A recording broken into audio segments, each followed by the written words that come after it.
जय हनुमान। हेलो दोस्तों, स्वागत है आपका अपने channel change life with Amit के साथ में। आज की इस कहानी में हम जानेंगे वास्तव में मानव धर्म क्या होता है। कई बार महान तपस्वी को भी मोक्ष नहीं मिलता, ऐसा क्यों? कलयुग में क्या होनी चाहिए धर्म की परिभाषा?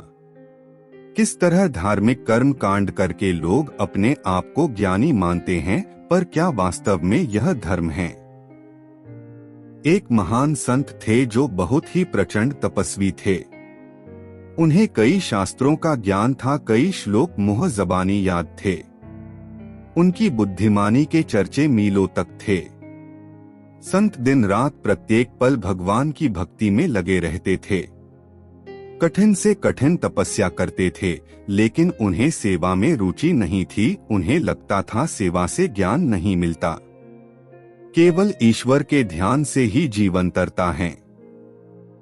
इसलिए वे दिन रात ईश्वर भक्ति में लीन रहते थे।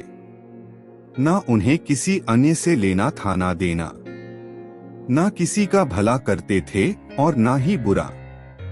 ऐसे व्यक्ति से समाज को कोई खतरा नहीं होता, उन्हें लोग अच्छा ही मानते हैं। इसी कारण इनकी प्रसिद्धि सभी जगह थी। ऐसी ही ज्ञान भरी कहानियां सुनने के लिए हमारे इस चैनल को सब्सक्राइब करें और वीडियो को लाइक करना ना भूलें। एक दिन संत अपनी साधना के लिए वाट वृक्ष के नीचे बैठे थे। अचानक ही वही बैठे बैठे उनके प्राण निकल गए। मृत्यु के बाद जब उनके सामने चित्रगुप्त आए तो उन्होंने संत को कहा, हे तपस्वी, तुम्हारी तपस्या और ईश्वर भक्ति को देखकर तुम्हें एक कुलीन प्रतिष्ठित परिवार में अगला जन्म दिया जाएगा। यह सुनकर संत दुखी स्वर में बोले, हे चित्रगुप्त, मैंने वर्षों तपस्या की, उसमें कोई कमी नहीं रखी, किसी प्राणी को दुख नहीं दिया, फिर भी मुझे मोक्ष की प्राप्ति क्यों नहीं हो रही? इस पर चित्रगुप्त ने संत को धर्मराज के सामने पेश किया। संत ने अपनी सारी व्यथा धर्मराज से कही, अपने सारे धार्मिक कर्म कांड के बारे में विस्तार से कहा।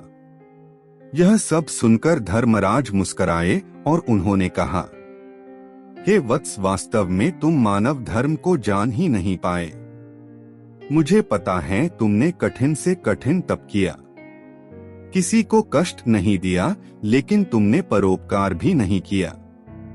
अपने अर्जित ज्ञान से किसी अज्ञानी की मदद नहीं की, किसी रोगी का उपचार नहीं किया, किसी भटके राही को सही मार्ग नहीं दिखाया। वास्तव में तुम जानते ही नहीं हो कि परोपकार ही असल मायने में मानव धर्म है। सेवा भाव ही मानव जीवन का आधार होना चाहिए। इस तरह संत को अपनी भूल का ज्ञान हुआ और उन्होंने अपने अगले जन्म में तप के साथ सेवा भाव को भी जीवन का लक्ष्य बनाया। फिर उन्हें वर्षों बाद मोक्ष की प्राप्ति हुई। वास्तव में इंसान को यह पता ही नहीं होता कि धर्म क्या है, और वो दिन रात धार्मिक कर्म कांड में लगा रहता है। जैसे हमेशा एक बात सुनने में आती है कि तीज त्योहार पर लोग ब्राह्मण को दान देते और भोजन कराते हैं। भले ब्राह्मण संपन्न हो, खुद 4 पहिए के वाहन में घूमता हो, लेकिन बड़े शान से उसे दान दिया जाता है और वो स्वीकार भी करता है। आप खुद ही सोचिए, ऐसे दान का क्या महत्व होगा। अगर आप यही दान किसी गरीब को देंगे तो शायद उसकी कई दिनों की भूख शांत होगी, उसे जीने का सहारा मिलेगा। कई घंटों तक पूजा करना या भजन करना गलत नहीं है, लेकिन अगर यही वक्त किसी अनपढ़ को पढ़ाने अथवा किसी रोगी की सेवा में लगाए तो किसी का भला जरूर होगा और ईश्वर की नजरों में यह उसकी सच्ची उपासना ही होगी। कई लोग बहुत दान दक्षिणा देते हैं, कई भंडारे एवं पूजा पाठ करते हैं, लेकिन वही किसी गरीब भिखारी को फटकार कर भगा देते हैं। क्या यह धर्म है? वास्तव में धर्म क्या है, इसी का ज्ञान इसके जरिए हम आपको अपने आप को समझाना चाहते हैं। आज कलयुग के दौर में मोक्ष प्राप्ति की तो कोई नहीं सोचता। हाँ, लेकिन सभी एक संपन्न एवं निरोग जीवन की कामना करते हैं। और अगर हम ईश्वर में यकीन करते हैं तो हमें कर्म और उसके फल में यकीन रखना ही होगा।